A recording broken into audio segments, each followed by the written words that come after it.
What's poppin' T-Subs and T-Squad? So listen, before I get down to today's review, I have to let you all in on this brand new streaming service that's been around for about a year now, and it is called BKWorldTube. Yeah, girl, BKWorldTube. Who are BKWorldTube? I'm so glad you asked, daughter. For all intents and purposes, they're the new Black Netflix, where they show all of the latest and greatest Black urban TV and sitcoms. They do everything from Love and Hip Hop franchise to the Real Housewives franchise to Tyler Perry's If Loving You Was Wrong, probably the Haves and the Have-Nots, and they even also do RuPaul's Drag Race. Definitely love that. So for everybody who is all down with supporting all of our Black businesses, please click the link down in my description box and go on over there and get your BKWorldTube on, girl. Tell them I sent you and they gonna treat you right. And now, on to today's review.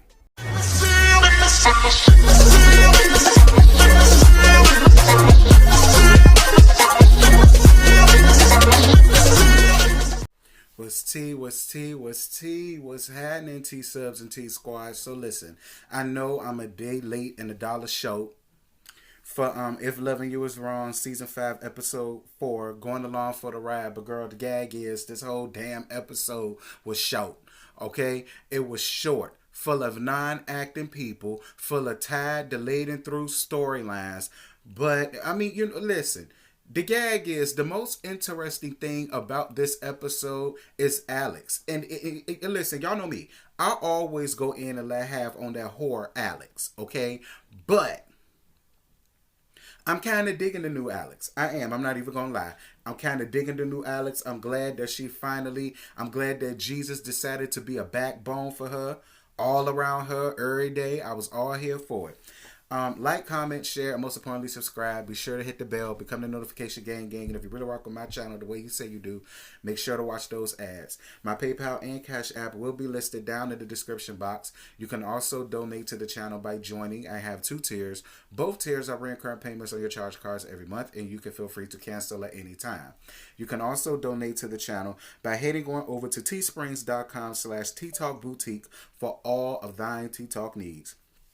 So, girl, the episode starts off with Ian going to see Lucian, and he told him what happened when the DA came to see him and Larry about the Travis King case. Lucian asks, is there anything going on between him and Alex? And he told on himself. Baby, he told on himself boots. Now, how the hell you a lawyer and you sitting here telling on yourself? Listen, this is the gag. Alex is a divorced woman now. So, I mean, I would have been like, yeah, she came to my house. She wanted to get drunk, so I got her drunk, and I laid the pipe down. I mean, Brad can't get mad about it. Randall damn sure can't get mad about it because Randall won't nothing but a sex buddy anyhow. I mean, who was Ian really hurting? Nobody. She was divorced at this time.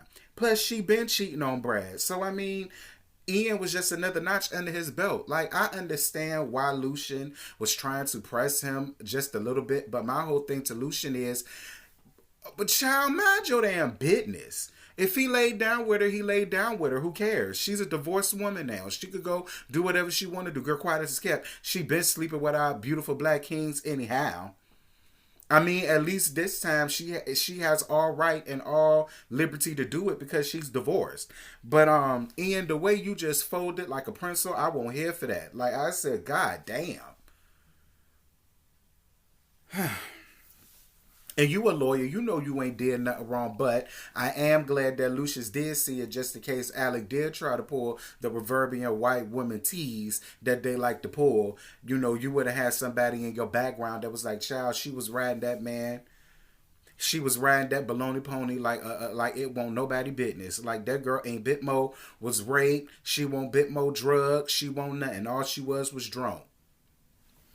Anywho. Marcy and Brad are still at the house, and she's trying to comfort him. She tells him that Alex abandoned her kids, and he should talk to Larry about getting full custody of all 3 of the kids. Marcy offers to stay to look after the baby, but Brad tells her to go to work. Tyler, this is what I am going to say. I'm not here for this forced relationship that you're trying to put on with Brad and Marcy. It's completely forced. It would never happen in real life. They're only coming together for their disdain for their spouses that they were once with, that they're now divorced with. That's the only thing that they have in common. Okay, that is the only thing that they have in common. And it ain't no shade to Brad, because I actually like Brad a lot. Brad and Lucian are my most two favorite male actors up here on this show. Okay, it's really no shade to the both of them. And it's no shade to Marcy either. I like Marcy. I like how Marcy decided to stop being so fickle brained and come into her own. I'm glad of that. And I got no smoke with Marcy either. I'm just not here for this forced relationship that they're trying to force us to feed into. And it's just, girl, I guess. Randall comes outside to mess with Marcy, and he tells her that she'll never walk down the aisle with Brad. Like I said, I know a lot of men like that. They don't want you, but they don't want nobody else to have you, nor do they want you happy. Their happiness is making your life miserable, even though y'all are divorced and you're not together anymore. And what's so sad, I'm gonna get to Randall in a minute. Oh, hold on. Alex goes to see Dr. Roston, drunk boots, and she asks her about birth control pills and to get her tubes tied because she's done with having kids. Dr. Roston calls Brad and shares her concerns about what's going on with her, but Brad could care less. Brad told that woman, listen, that's Alex, that's who she's always been. I've been with an imposterous ass whore for all of these years and had 2 kids with her. Girl, you concerned about her? I'm not an angel in disguise. She was. You understand me? But somehow he fell for her until he broke his heart that day and left him in the rain. But child, he don't love her no more. He apparently loves Marcy because every time they leave, they telling each other they love each other and this, that, and this. I mean, you know what, girl, 2 lonely hearts, 2 broken hearts. I mean, I guess they could combine as one. I think that's a song. Anyway, Alex runs into 2 cowboys. One of the cowboys hurt herself down to that mechanical bull, honey. And they tell her about a cowboy bar and she wants to go. I live for the new Alex. I do. Like Alex, I'm living for the new you. I just am. Ian goes to see Larry and he asks, did he find Carl? Larry questions Ian about his loyalty to the Travis King case. That whole scene between Frick and Frack, I could have no dealings of. This is another thing that I mean about Tyler Perry always hiring these overly attractive men who cannot act their way out of a paper bag. Like that whole scene, I could just have no parts of it. Alex goes to the bars and she buys champagne and shots for all 9 people down to the bar off of Brad's credit card. I know that's right. Listen, I'm all here for Alex. Girl, it's much better for you to spend champagne and bottles on 9 people than it would be for 19. I know that's right, Alex. I won't mad at her for that. Randall calls Alex and questions her about all the guys that she's been with. She talks about his curve and how he needs to get that fixed. She tells him that she never loved him, that it was all just fun for her, and he tells her to stay down to the bar because he's coming for her. Randall, you didn't even put this much effort into saving your wife. The person that you need to be going up trying to save and salvage a relationship with. And this is another thing I'm not with, Tyler. You sitting up here basically trying to make him... And listen, it takes a fool to learn that love don't love nobody. I understand all of that. But our ancestors did not die for you to get up here on this show and make yourself look like a fool because this white woman didn't want you. She never wanted you. All she wanted was the black peen. You gave it to her. You got in your feelings. You got in your bag. And now you feel as though she's done you wrong. How? How? When both of y'all are some hoes. Both of y'all was in a marriage. Both of y'all was in a committed marriage and a committed relationship. But you running around here calling whore. If she's a whore, what the hell are you? Making yourself look like a fool for these white women. Child, I know you lying. Anyway, Stephen goes to check on Kelly and she tells him about Eddie stealing her Bible. He goes to tell Lucian. Hold on, y'all. He goes to tell Lucian about the Bible and the pictures that was in it. Eddie took it. The rest of that scene I can have no parts of. Esperanza and Natalie comes to the bar for Alex, and she tells them that the bartender is going to give her a job, and she's going to live there with him because apparently it's a duplex, honey, and he live upstairs and the bar is down there. I mean, I really don't find nothing wrong with that until you get robbed. Anyway, baby, the best part of this entire episode was when Alex started reading Esperanza down. Girl, Alex says, do you know how many men I've been with? I've been with more men. I've been with more men than Esperanza. And that's a lot.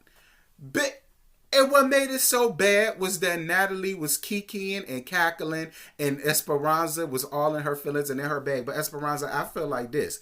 Girl, she ain't lying on you. You already know that you was the whore of Chimichanga Changaville somewhere down to the Puerto Rico somewhere, honey. Like, girl, don't come down here to the States trying to act like you all saved, sanctified, and Holy Ghost filled, and you don't do them things no more. Don't get me wrong, that ain't your address. You don't live there no more. But girl, stand up in it. Hell, at least Alex is standing up in her whoredom. If she can do it, why can't you, child? But Natalie kicking and cackling off that took me out. Because that would have been me too. Because, Natalie couldn't dispute that. Natalie could not dispute that. That's why it was so funny to her. And I was with Natalie. Anywho. So Lucian goes to find Eddie and he asks Eddie about the Bible. He gives Lucian the Bible, but the pictures wasn't in it. He claimed that he flushed the pictures down the toilet. Eddie calls Larry and he tells him about the pictures that he found in Kelly Bible, and he wants $200,000 for his cooperation with the Travis King case. I hate Eddie. I hate everything about Eddie. Like, Eddie is just a callous, pompous asshole for no reason. And he gets a kick out of ruining other people's lives, and I'm just confused as to why. I'm confused as to why. I know he was in the war, but so was Brad, and Brad didn't come out nothing like Eddie. So this always had to be an Eddie. He was just able to have it because he was in the military and he had to. And I guess he's using, I was in the war as an excuse to be the way that he is. I just can't wait for something bad to happen to Eddie. Like, that's really what I really wish something really bad happens to him before this season and before this series is over with. Brad is still at the house working, and then he notices the baby is not breathing, and that was basically the end of the show. Like I said, I mean, it was a lot of scenes that I could have no parts of because the people did not know how to act. They couldn't act their way out of a paper bag. The only thing that they have going for them are looks. We all know that's what Tyler Perry looks for, is looks. He could care less about the craft. He could care less whether they went to Sarah Vaughn or Sarah Lee, Juilliard, or Julie down the street. He don't care. So long as you look good and you have a nice voice, he'll work with that. And which tells me anybody can go up and apply for a job down to Tyler Perry Studios. And as long as you meet the credentials, as long as he know that, as long as he can look at you, he could be like, damn, I could have you lying naked in a pool of honey right now. You got you a job, child. Maybe I need to go up there and look for a job, honey. I hope I ain't got to sleep with him, though, because that'll be like sleeping with Madea, and I don't know about. Anyway, that's my review. Y'all jump down in the comments. Y'all let me know what y'all thought about last night's episode, and I will hit y'all up later. Bye.